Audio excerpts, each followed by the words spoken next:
you have done your B.Ed or M.Ed here, for them, some of the things which I share on education would be repeating. And I hope, except some 8 to 9 lecturers or staff, they are all, other than B.Ed. Okay, thank you so much. Oh, Now, I'm very happy and I'm very thankful to the Vice Chancellor of the University of Mysore, the Director of MMTTC, and the course coordinator, Sri Nanjun Swami, for having given me a chance to be a friend for all of you. You're all my new friends. Some of you must be definitely already knowing me here in this group. And for others, sure, I'm a new friend. And whenever okay, you sir. come to Mysore, please, you can have my number, come home, stay with us. Okay, enjoy Mysore. It's the most beautiful city in India. And I am there for all of you. Okay, take it for granted. You Okay. can collect the Okay. telephone number. And before you come, Okay. call me so that I can take care of you here. So welcome Thank to you. Mysore. Okay, thank you so much. Now, this is a 1 week short-term course sponsored by UGC on gender sensitization. In fact, this particular issue has been included in teacher education as a mandatory course paper. There is something called Gender, School and Society. There is a paper in one of the semesters of teacher education in Karnataka. So, actually, this topic, you may feel that is there any necessity for us to know about what is gender stereotype, then gender disparities, gender awareness, gender sensitization, gender education. Is it really necessary for all of us? Because the world is changing, the Indian scenario is changing so fast.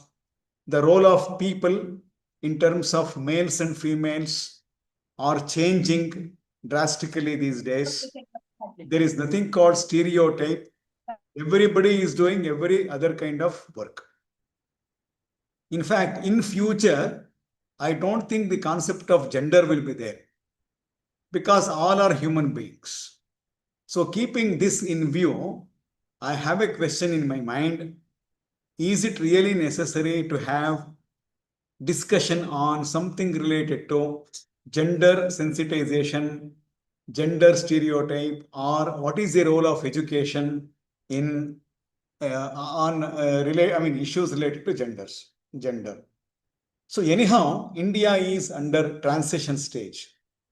Gradually, if not very rapidly, it is under the process of social modification. The way how women were seen earlier is not to that extent is there now. Now, men have already started respecting females. Females are also respecting males. They all started feeling that we are all one and the same, except that there is a physiological difference in terms of body structure, organs present in the body, and their functions. Other than that, we are all equal. There is nothing called gender disparity in nature.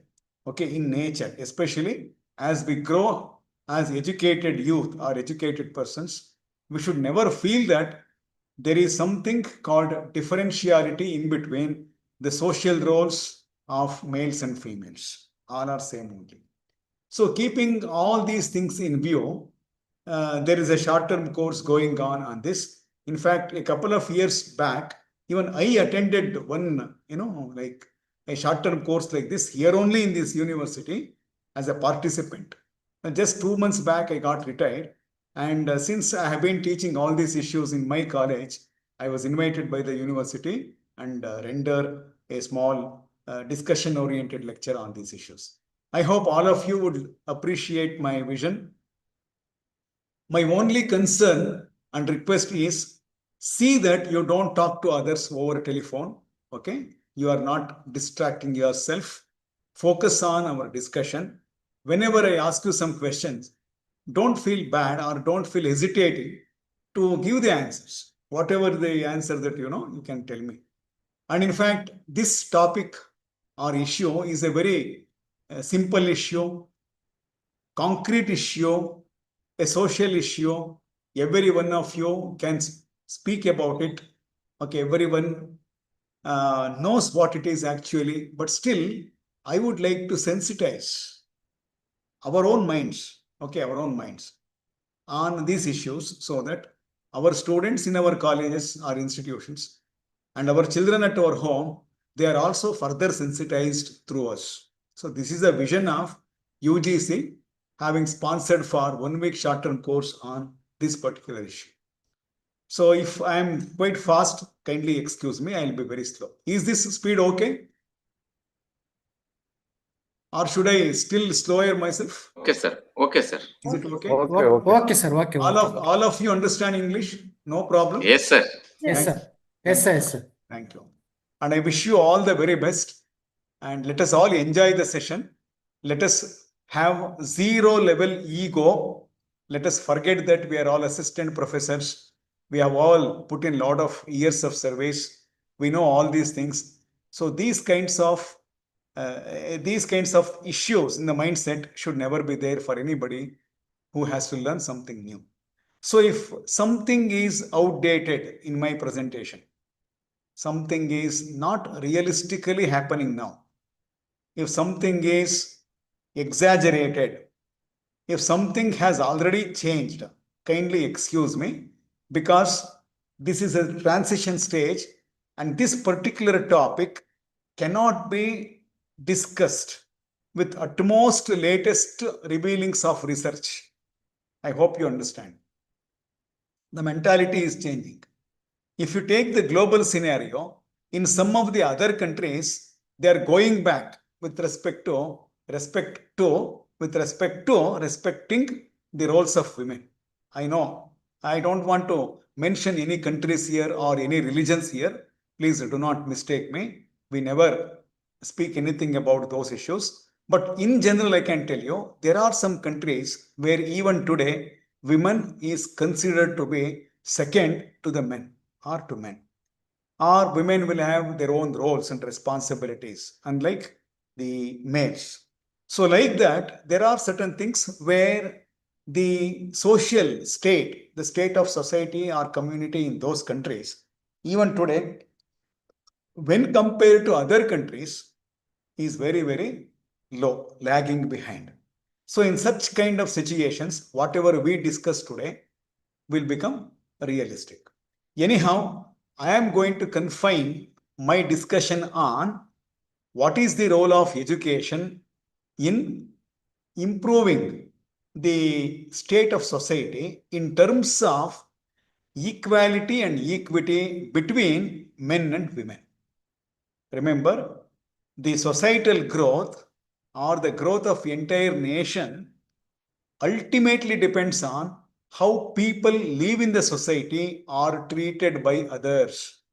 How secured are they emotionally, socially, psychologically, physically, physiologically, culturally, ethically, academically, spiritually. Now, all these dimensions of human life are very important. In any stable country, something like our own country, India stands number one to be treated as the most stable country and secured country on earth today. Thank God for that. Where we see all these different dimensions of people in society are really functioning more. Culturally, we are very strong. See, our culture prevents us from committing crimes against women. Our social skills and even the women who develop social skills through education, they also come to the forefront and get their problems solved. Socially, they are secure. Psychologically, there was a stereotype saying that women are more strong psychologically than men. They are psychologically much stronger than men. So I don't want to comment on that. It all depends on each and every individual woman or man. Then ethically, spiritually, academically, there is once again a stereotype which says that women are academically strong than men. The performance of girls in any board examinations or university examinations, it is much more better than how men do or how men perform in the exams or in the education. Like that, in case of a stable country like India, all these dimensions like cultural dimension, social, ethical, physical, then psychological, mental, academic, culture, or all these dimensions, if you take, men and women are treated almost the same, almost the same. But I don't want to generalize this, my dear friends. Still, there are some places, some districts, some states where the problems are still are there, they are existing. But now there also there is a kind of transformation. No, so that is why I just wanted to discuss what is education and what is the role of education on these issues. I hope each one of you will enjoy. So we'll start. Now, each slide will have either a picture or a content.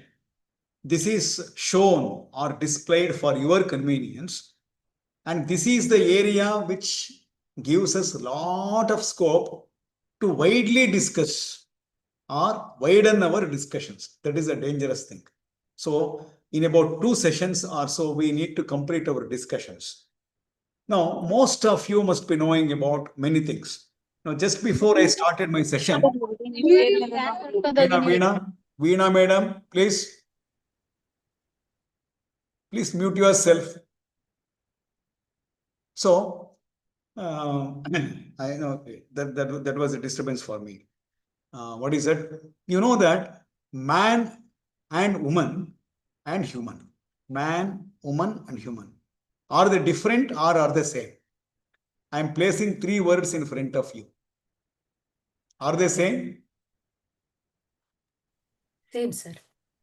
Yeah. In terms of meaning, they may be different.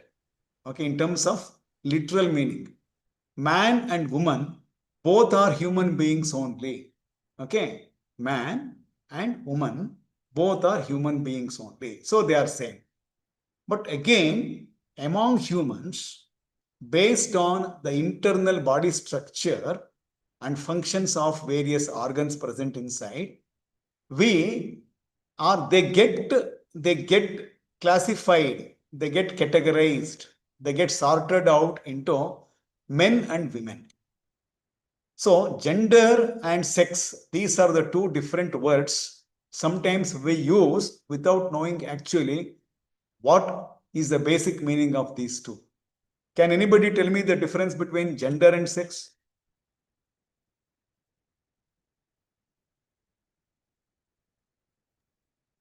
Sex is biological. Very good. Very good. Gender is sociological. Excellent. You must be knowing about these things. In fact, before I started discussing with you, I just went through the program schedule. So there were many sessions on what gender is, what are the parameters of gender and sex. Then gender stereotype means what are the legal provisions in this particular field to prevent any kind of crimes against women. So most of the times we talk about crimes against women. Very few times or very few people think or talk about crimes against men by women. I hope you understand. So earlier, more number of crimes were on females by males. Now that is gradually decreasing. On the other hand, there may be few cases here and there where the females exert a kind of violence or violence act on males. For example, domestic violence by females on males. That may be there, very few cases.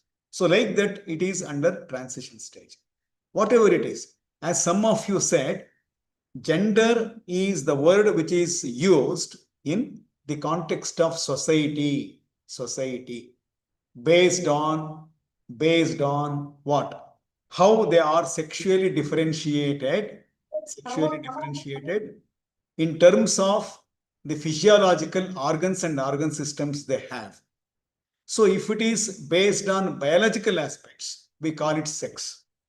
Even today, in many forms, there will be a column called sex. we will write either male or female or transgender or whatever it is. So sex is different and gender is different. No, gender is from social perspectives. Gender is from societal perspectives, community perspective, professional perspective, role perspective, etc., etc. So that is the word which you need to understand. Man and woman both are human beings only. So this kind of awareness should be there. No, this is the Moola mantra of gender sensitization. Nothing else. Fine. So let us come to what is education and what is the role of education. I just want to speak for about 10 minutes on what education is and how education is concerned with gender sensitization. Then later we can come to this particular slide. Anybody knows what education is?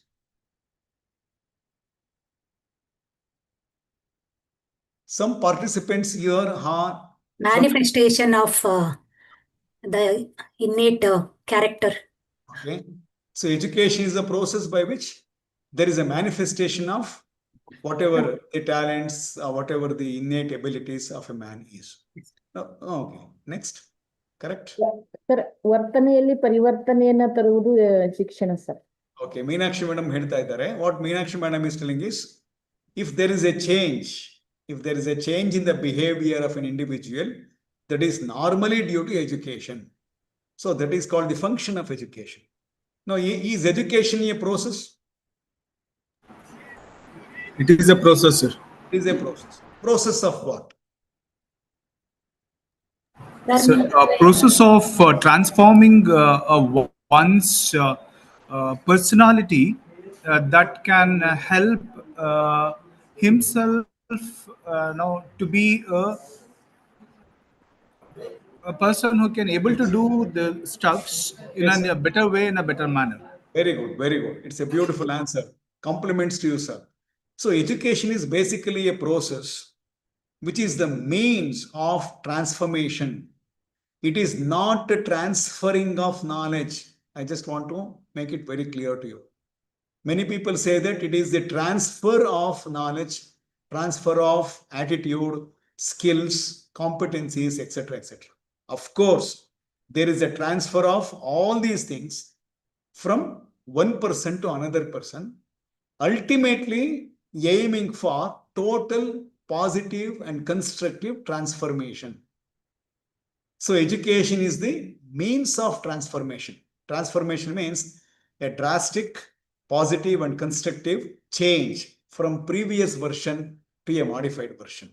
So this is possible only through education. And in education, there are three categories or three streams. Anybody knows what are the three streams of education? Three forms of education. I'm giving you a chance for every question, simply, so that you can interact. Formal, informal. Very good. One more. Non-formal. So thank you, madam. That is the right answer. In education, basically, there are three versions. Now, why we have to discuss about all these things? If you know what is education, then how people learn as a student in the class or as a person in the community or society. Okay, you should know how learning happens in the minds of people. You should know what is education. You should know what are the parameters of education, types of education, then how education helps people to learn, and how education can contribute in the field of gender sensitization ultimately. So if you do not know the actual meaning of education and all these issues, it may be not very sound to discuss about what is its role in gender sensitization. So there are three streams of education. Number one, formal education, aupacharik shikshan. Now this formal education is what the education that is perceived or that is taken by our students in the class. So all our children have studied right from LKG, UKG, first to 10th standard. So when they study in a school or a college, as per regulations and rules, and There are exams conducted, there are some admission criteria, there is a fixed place, there are fixed people who come and teach, there are fixed procedures of evaluation, then grading, then certification and promotion, and finally, what? They are called the educateds or graduates or whatever it is. So if education takes place with this kind of formal setting in a definite and structured framework, then that is called formal education. Aupacharik shikshan. Second, informal education. So people keep learning not with these kinds of regulations. Informal. So they can learn something. Say, for example, a student studies a music in a music class in neighbor's house. So it is informal. Did you understand? So I would learn English from somebody who runs an spoken English classes. Okay. So without any certification or examination, whatever it is. So in such cases, learning is said to be happened in an informal way. That's one. For example, I go and attend yoga classes, not certification course. I just go learn some asanas of yoga every day in a temple or in a place where an expert demonstrates yogic exercises, and I gradually learn that there is nothing called pass or fail or promotion or certification. So that is what informal education is. Non-formal education means prasangika shikshana, formal aupacharika, informal anaupacharika, then non-formal prasangika, purely contextual. I keep moving on a road, somebody will be doing something, I learn that. So that is called prasangika shikshana, anaupacharika shikshana, or non-formal education. So education is gained by human beings through these three channels. Now, these days, informal and non-formal education are becoming less structured. I'm sorry, they are becoming more structured, though they were less structured earlier. They are almost gaining the status of formal education. So this is what the streams of education is. Now let us come to know what are the different parameters of education. Anybody knows? Education has some dimensions. Without these, education can never happen. Any guess? Learning atmosphere. Okay, Mentor. learning. So if learning atmosphere is there, learning is there. So learning is a dimension of education. Good. Next. Mentor, mentee. Okay, there are teachers. Mentor means teacher. So there will be teaching by the teacher. Fine. So teaching is there and learning is there. This is one very important dimension of education. Anything else? Like teaching and learning, many other things are there. You just think about it. Otherwise, education cannot happen. Veena, tell me. Veena, Amen.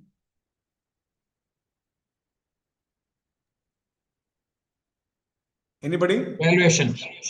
Very good. Evaluation. Excellent, excellent. So one very important dimension of education is evaluation, where whatever or however education is going on, that has to be assessed, that has to be evaluated. Now, without evaluation, it cannot improve. So evaluation is a very integral dimension of education. Okay, any more? So as madam told, it is teaching learning. Second, sir told, it is evaluation. Like that. If that is not there, education cannot happen. So what is that? Two more are there, at least minimum two more are there. Outcome. That is learning. Outcome is learning only.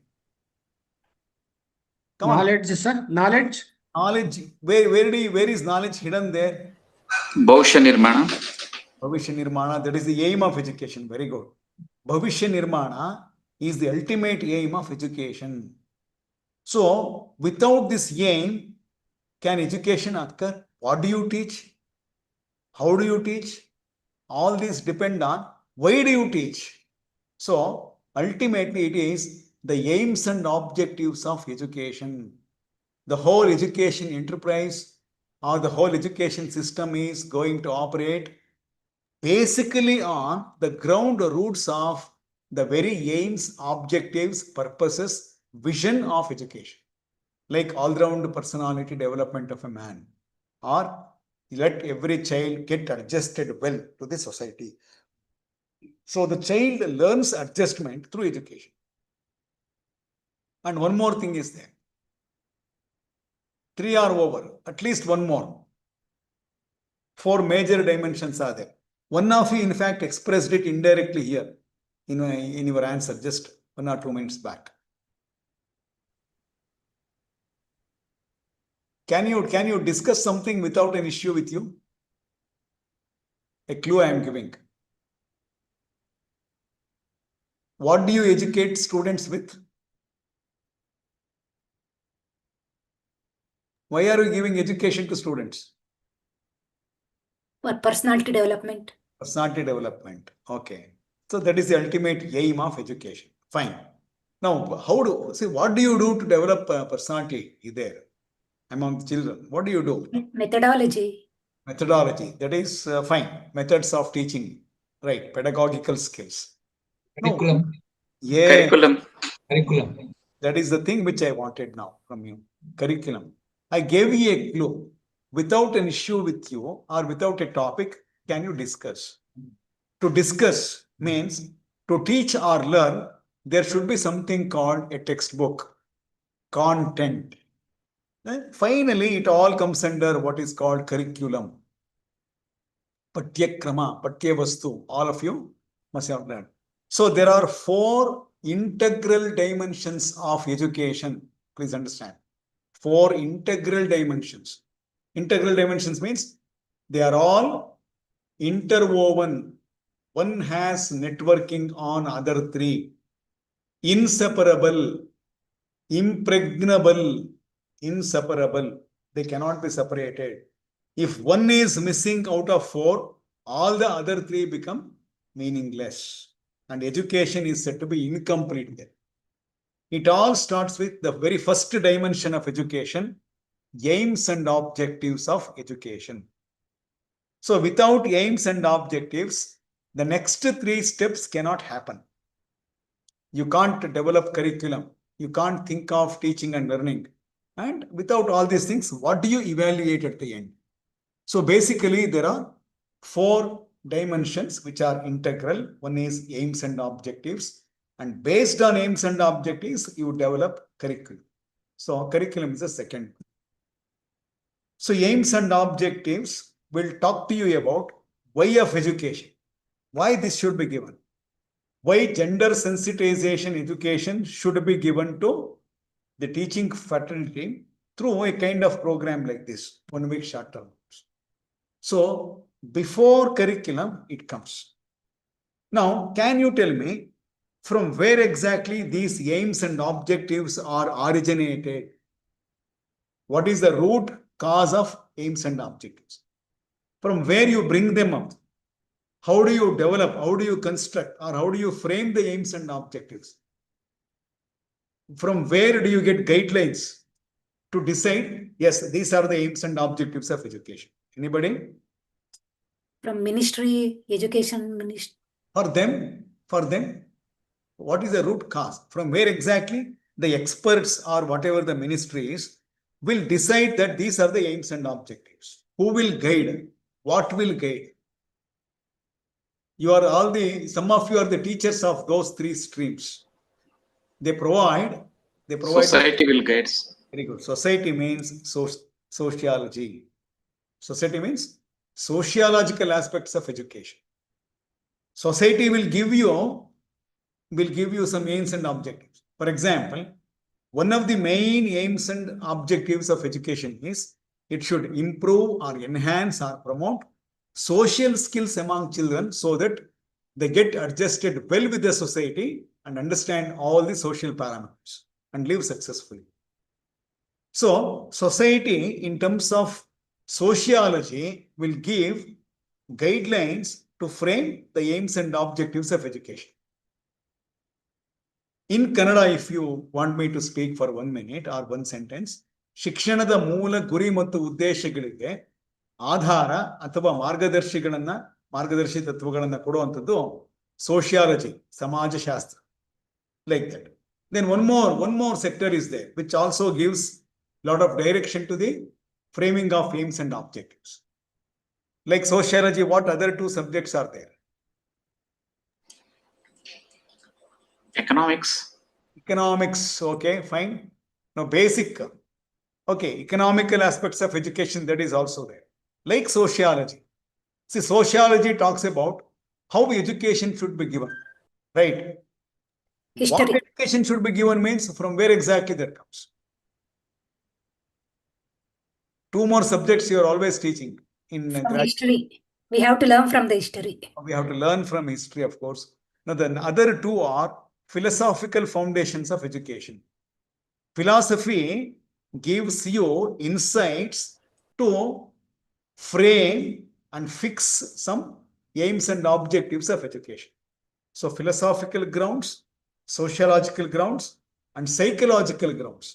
Now, these are the three core papers that we learn in teacher education course, because sociology, philosophy, and psychology, they will give you an idea about what aims and objectives that you are supposed to fix up.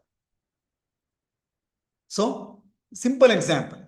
See, you should know how a woman has to be respected.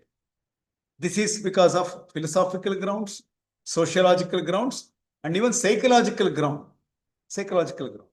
So, any topic which you study today in education, they all have originated from these three core areas: psychology, philosophy, and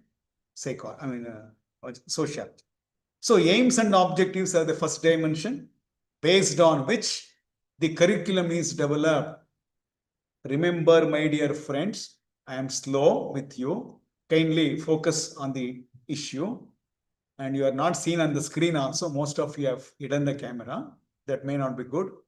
Look, see, without aims and objectives, how do you get an insight to your mind? What is to be taught and learnt? So that is curriculum, syllabus. Syllabus is a confined version of curriculum. Please understand. Curriculum is the sum total of all kinds of experiences that are provided to a student during an academic year. So that is what curriculum is. Means their co-curricular activities, curricular activities, extracurricular activities, any experiences that a student takes up. So all these things will come under in total framework called curriculum. So second dimension of education is curriculum. Now look, why I am discussing about curriculum? You should know that in the curriculum that is existing today, there are many topics related to gender sensitization. Please understand. That is why I said curriculum is very, very important. And I told you, in teacher education, in most of the universities, there is an exclusive paper on gender issues. And in women's studies, exclusively, most of the papers are related to gender issues, like that. Then third one is, now aims and objectives were there in the beginning. Based on aims and objectives, curriculum is developed, and now the curriculum has to be transacted. What is curriculum transaction called in simple terms?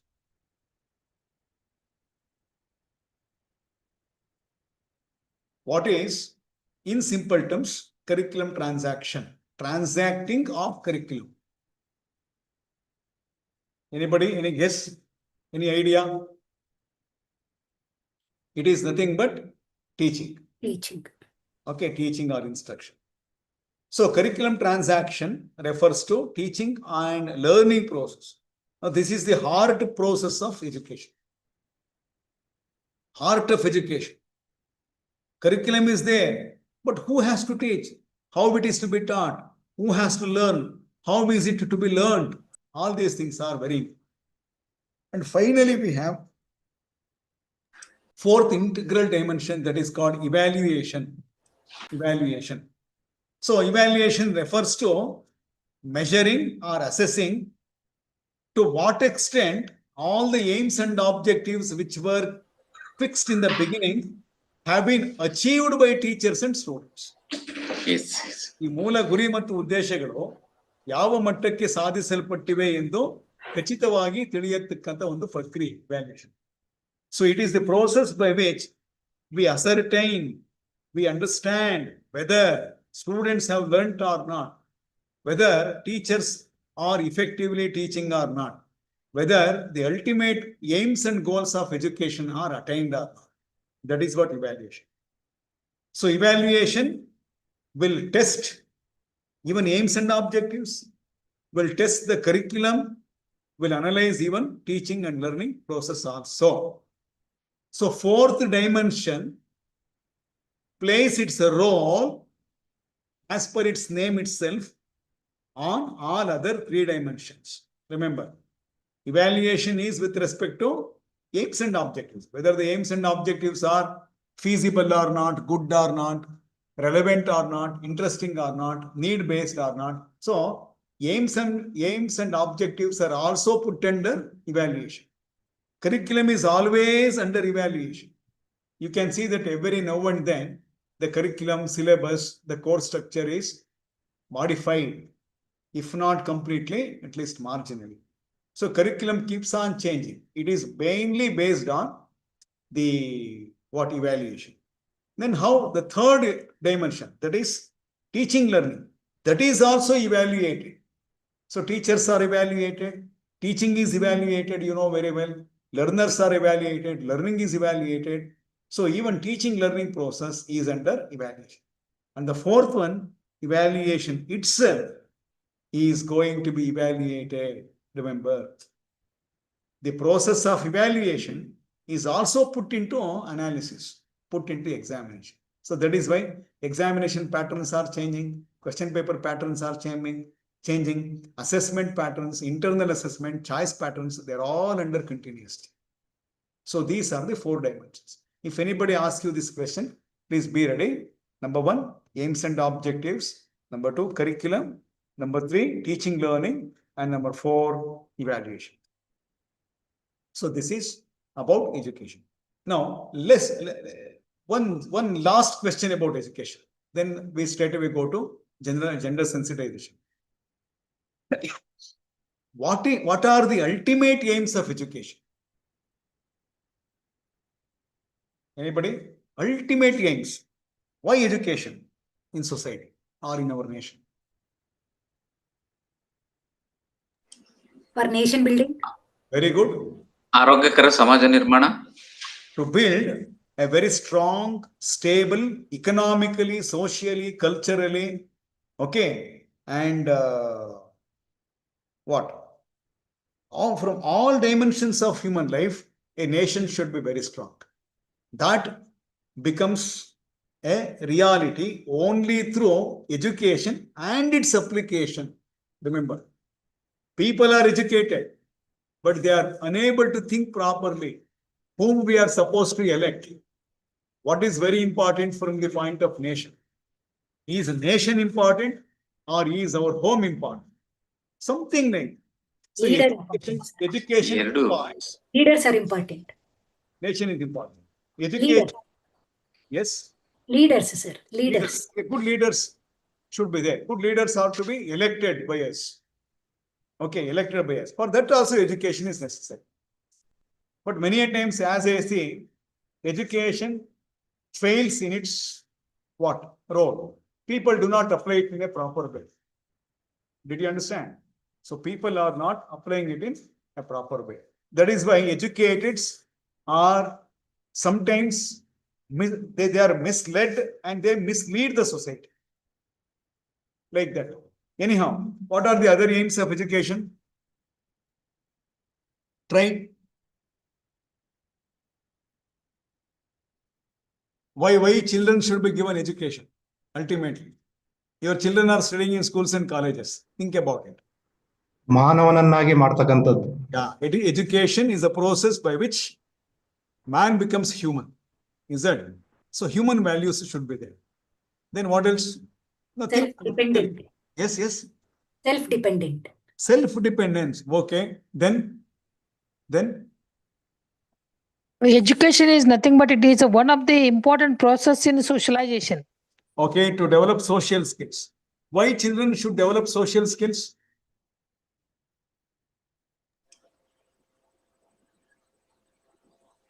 ಅವನು ಸಮಾಜದಲ್ಲಿ ಬದುಕಬೇಕಾಗಿದೆ ಅಗತ್ಯ ಅಲ್ವಾ? Very good. When can he live successfully? Your answer is right. He has to live in the society. So when can he live in the society successfully?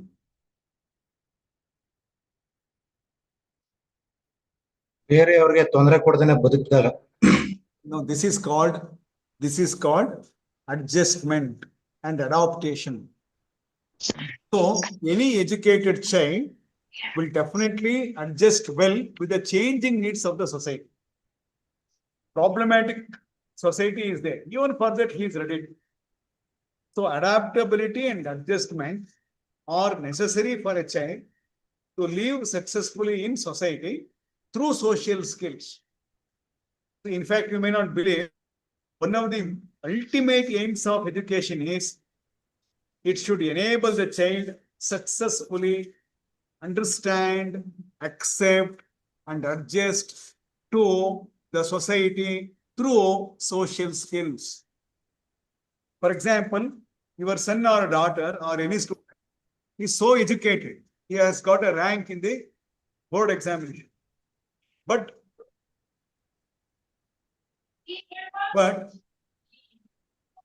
if he fails in adjusting to the society, he will fail in the life. As you have seen, people are educated, but they lack social skills. They can't adjust. So ultimate aims of education are, remember, first and foremost is all-round personality development. So when somebody asks you this question, let it be the first answer. The ultimate aim of education is all-round personality development of an individual. Personality is a holistic factor. It is not that as we say, oh, he has a good personality, when we see a person with 6 feet height and very well grown. That is only a physical personality. Did you understand? So, in personality, there are so many dimensions which I have already told you. Ethical, cultural, social, psychological, okay, spiritual, intellectual, academic, physical. So all these dimensions are put together to form what is called a holistic concept of personality is. Now, the ultimate aim of education is to develop an all-round personality development. All-round personality rather. So in all the dimensions has to grow. Then definitely the problem of gender disparity or crimes against other gender or other sex is going to be diminished. Okay, so this is why I said education is very, very important. One last thing which I really want to share with you, because most of you are not from education background and the teacher. How do children learn means, I will not ask you a question because time is moving up. How do children live means, please listen to me carefully, listen to me with utmost concentration. Children learn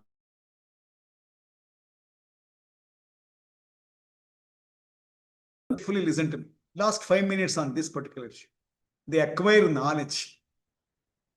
Whatever we explain, they understand. Remember, they acquire knowledge, they understand information.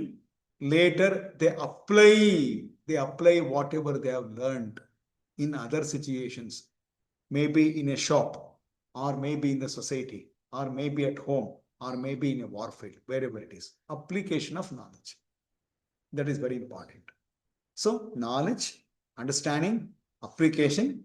Then the children will start analyzing a situation, analyzing a phenomenon. Why this year lot of rains everywhere? Why this year so many tragedies related to the collapsing of earth, landslide, volcanoes, or earthquakes, etc. They are all increasing in their intensity and number. So what would be the main reason? So this is called application of knowledge, analysis of situation. Then they will come to a conclusion. Now, because of urbanization, because of deforestation, the soil is loosening. That is why there is a landslide. So this is the decision they arrive at. Now, this is called synthesis. Synthesis. And finally, they keep on evaluating all other things, whether they are created by them or not. So this is called evaluation. So all these things keep happening in the brain or in the mind as such. Now this is called cognitive domain of learning. I have not prepared slide on that. I just wanted to have a small discussion on this so that you all understand anything that is related to gender issues, okay, in terms of knowledge. For example, knowledge of gender. I asked you a question. What is gender? Then I'll ask you, how many women are there and how many men are there in a taluka or in a district? So it is statistics. What is the total percentage of women in Indian population and men? So that is statistics. So that is called knowledge. If a student knows all these things, that is called knowledge. Then you can ask them, can you tell me how there is a disparity? Women are less in number, men are more in number. So knowledge means information. And if you process the information, you will come to know that, yes, this percentage of men are there, this percentage of women are there. So women are less in number when compared to man. So that is what understanding is. Then what is application? What would be the result? What would be the effect if men are more in number and women are very less in number? That means the ratio is very, very wide. So maybe, for example, 45% of women and 55% of men, 10% difference is there. Out of every 100, only 45 women are there and 55 men are there. Then what would be its impact? So what are the ill effects of this kind of increased disparity, increased difference? So that is what application of knowledge is. Why females are less in number? Why males are more in number? Like that. So then what would happen if it is like this? Then definitely there will be more value assigned to females. So women become more valuable than men. It would become for men to get married. Now that is a very serious consequence that we are seeing in our society. Men are not getting equated or equally well established or suitable complementary women. So how days were, how the situation were before 50 years, now it has totally been what? It has become opposite wise, otherwise, like that. So women have their own expectations and men are ready to marry any kind of women, whether they like or not, whatever it is. So such kind of situations are coming up. So this is called analysis. Analyze what would happen in the future. Synthesis. So to prevent all these things, what should a person do? So synthesis means, when I ask you a question like this, now what measures can you take up to equate or to equalize the number of men and women? If I ask you this question, you start thinking. So female infanticide, okay, say killing of the female, what? You know very well that female infanticide, and female killing in the during the embryonic stage itself, all these things you are seeing. So that should not be there. Okay, like that you come out with so many ideas through which the number of men and women can become almost equal. So if you are coming out with ideas like that, in your mind you have synthesized and you are coming out. So that is called synthesis. And again, all these things are put into evaluation. So all these learnings will happen in the mind of a child, brain of a child. That is why it is called cognitive domain, intellectual dimension of education. Cognitive. I'll repeat. Cognitive learning means it is a learning which occurs with the application of mind. This is also called intellectual dimension. So, knowledge acquisition, understanding whatever the knowledge which has come to you, applying the knowledge in the required situation, then analyzing a situation, a problematic situation, then finding a solution, that is called synthesis, and finally evaluating the whole thing. So this is one dimension or one domain of learning which is called cognitive domain of a child. Okay, knowledge acquisition, understanding, application, analysis, then synthesis, evaluation. As per Bloom's taxonomy, these are the mental operations that occur under one domain of learning called cognitive domain. Then two more domains are there. Another domain is, see, for example, I change my attitude from negative attitude to positive attitude. All these years I was not appreciating the role of women. Now I have started the role of mother at home, sister at home, wife at home, an aged mother at home or aged parents at home. So I have changed my attitude towards my wife, towards my sister, towards my daughter, like that. So shift in the attitude, then I would appreciate. So that also comes under affective domain. So the second domain of learning is affective, something which is going to affect my feelings, emotions. So under this domain, these are the things: attitude, appreciation, value system, interest, and so many other factors related to emotional aspects of human beings. So a child learns all these things in the school. That is why this dimension or domain is called affective domain. Something has been affected in him. Then third one, along with this, a student learns skills related to life, skills related to performance of a task. It can be skill of playing a game, skill of performing a task, skill of thinking, whatever it is. Thinking skill, of course, comes under cognitive domain also. So anything that is related to acquisition of skills is under one more domain called psychomotor domain. So there are three domains. I should have shown you with the help of a slide here. Three domains of learning. One that occurs in the brain or mind, that is called the intellectual dimension, cognitive domain. And the other one occurs in terms of what? That is related to emotions. What is that? Interest, attitude, then value systems, appreciating. So all these things are related to the spirit part of it. Okay, so they are coming under another domain called affective domain. And third one, skill acquisition, comes under psychomotor domain. So in all these three domains, a child learns, a person learns. So this is all about what education is. You have any doubts on this? Any doubts? If you want, please ask me. I just put the entire scenario of education in a nutshell in front of you in about almost exactly 1 hour. So my task is now becoming simple, because when you come across human beings learning about gender sensitization, role of education, etc., it has to occur only in these three dimensions: cognitive, affective, psychomotor.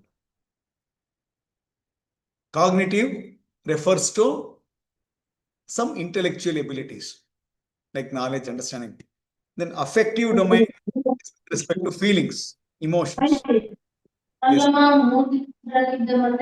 Mute yourself. Mute yourself. Yes.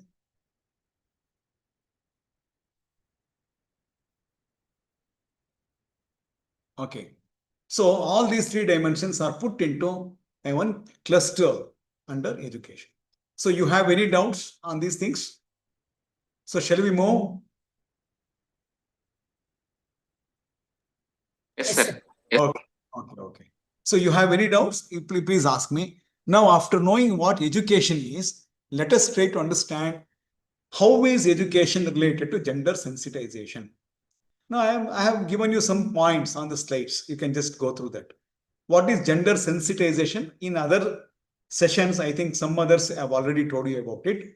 It is a process of changing the stereotype concept or idea to the modification of behavior by raising awareness of gender equality concerns. So everybody should know clearly that there is equity and equality between two genders. One is males and females. There is nothing called, anybody knows the meaning of gender stereotype? Stereotype is what? This is all what women should do. This is all what men should do. Men means ಹೀಗೆ this. ಇರ್ಬೇಕನ್ನ Yeah, women means this. It is not meant for you. If a girl say claims a tree, they say immediately, are you a boy? You are doing like a boy. Come on, don't do that. So a girl playing with a toy, okay, a toy, play something like that. A boy has to always play with a truck, something like that I have seen, right? So gender stereotype means we have all labeled that males have all these characteristic features. Females have all these role to be played. He means like this, she means like this. Now that stereotype should always get diminished, get dissolved, should be totally disappear. Okay. So that should be completely demolished. It should be eradicated from our mind, eradicated from our society, that this task can be done only by men. Now, physiologically, something cannot be done by both. Let me tell you. For example, so carrying a child in the womb is done by mother only because she has got uterus inside. Please understand. So that cannot be done by a man. Other, some exceptional cases may be there which are very, very totally zero, totally almost nil. But somewhere I have heard something like that. So males are meant for this and females are meant for that. That naturally, if it is going like that, no one can help it out. Rearing of, see, fertilization occurs in the body of female. Then embryonic development takes place in the uterus of female. Delivery takes place in the body of female. Then feeding of the baby with milk, that also is, of course, from female. All these things are meant for females only. You can't call this as an example for stereotype, women stereotype. No, please understand. Men cannot do it because biologically they are not designed like that. So what men can do, what men have to do, all those things even females can. But females, whatever they have to do, I mean, they are doing, men may not be able to do. So that is what a kind of, variations in our equality comes in because of biological structural changes. So gender sensitization implies accepting the basic rights associated with gender equality among all persons, but not against woman to man. So gender sensitization is a process whereby both men and women should understand on each other. It is not that men should always understand females or women. Even women should be able to understand who men are, what men are, and how we should treat them with respect. So it is mutual. It implies accepting the basic rights. Everybody has got all the basic rights. Even the Constitution of India has given us so many basic rights which are equally applicable for both men and women. So gender sensitization is different. Sensitivity is different. How I am sensitive to gender issues. Okay. Helps to generate respect for the individual regardless of their physiological structure or sex. Whether it is male or female, both derive, both expect, both deserve equal respect. Through gender sensitization, develop a cordial and pleasant environment where there is mutual respect and mutual trust between two sexes without any sexual inferences. Hey, she is a female, so she is meant for that. Nothing like that. He is male, he can do that. So that kind of sexual inferences cannot be drawn. Whether it is male or female, both are equal. So education or schooling is a process through which society creates the kind of individuals with desirable qualities. Now, this is what we have discussed. Anybody who undergoes education, who takes up education, will come out from the system of education with desirable qualities. Social acceptance, he will be understanding norms and regulations of a society. Educated behavior is totally different, respecting others. You live and let others live. Mutual cooperation, understanding others, working together for a common cause, showing integrity, applying all kinds of human values in day-to-day life context. All these things are called desirable qualities. So education will give all these desirable qualities for us. Like that. Hence, it is imperative that school curriculum lays strong emphasis on teaching values of equality, inclusivity. See, every word is different. Equality means samanate. Equity means samate. Equality means, for example, there are 10 children in a home, 10 children in a school or in a hostel. All the 10 children should be given equal amount of food, equal amount of care, equal amount of concerns, equal quantity of resources. Now, this is called equality. Now, among those 10 children, one is a very fat boy, or one is very fat, he has got some diseases. So, give him less food. Give him less food. Who needs more food, give him more food, so that finally they are all equated. So equity means different. So proportionate distribution among the members of a group to make them equity. Please understand. Equity and equality are two different concepts. Without equity, there cannot be equality. Please understand. Without equity, there cannot be equality. So gender equity means, please understand, who is under threat should be given more opportunities. Now, simple example.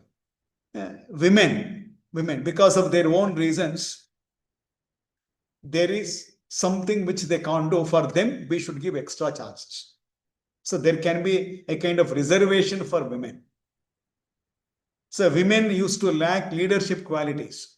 That is why the number of MPs or MLAs or whoever it is, they were very less.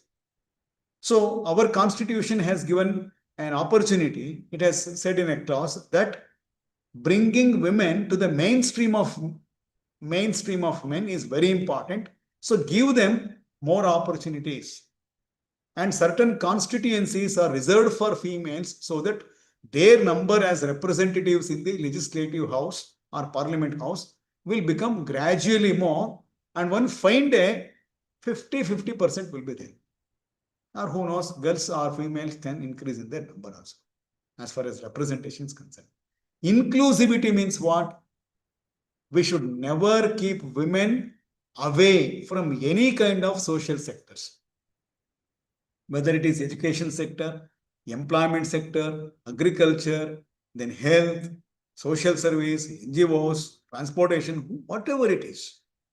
So inclusivity means include them also while taking decision. Sensitivity, we need to be very sensitive towards issues related to human inequality and diversity. We should know that there is something called diversity. Each one differs. So we need to understand. So all of which are essential for building 2 minutes, which are essential for building a healthy society. Now, this is the role of education. So it is interlinked. Education is interlinked with gender empowerment. So I want to ask, what is gender empowerment? Anybody? Gender empowerment. Empowerment means giving extra power. See that they come up in life. So if a man,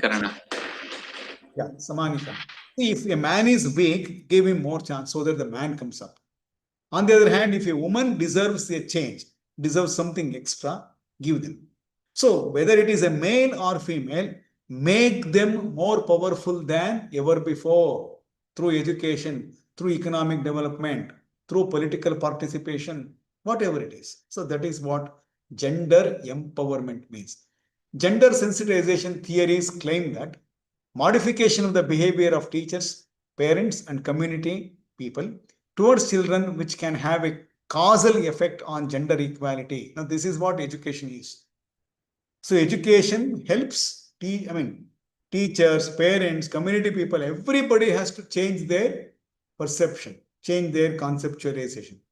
They should play a very important role in making their children, who will become the next citizens of our society, to understand that both gender, both sexes, or both male and female, are very important. Better to have a equated sex ratio with a balance of male and female number. That is always a healthy society. So this is because gender identity and gender roles begin to develop in children at the age of 2 to 3 years. Just understand, when the child is of 2 years or 3 years itself, they understand that males are different, females are different.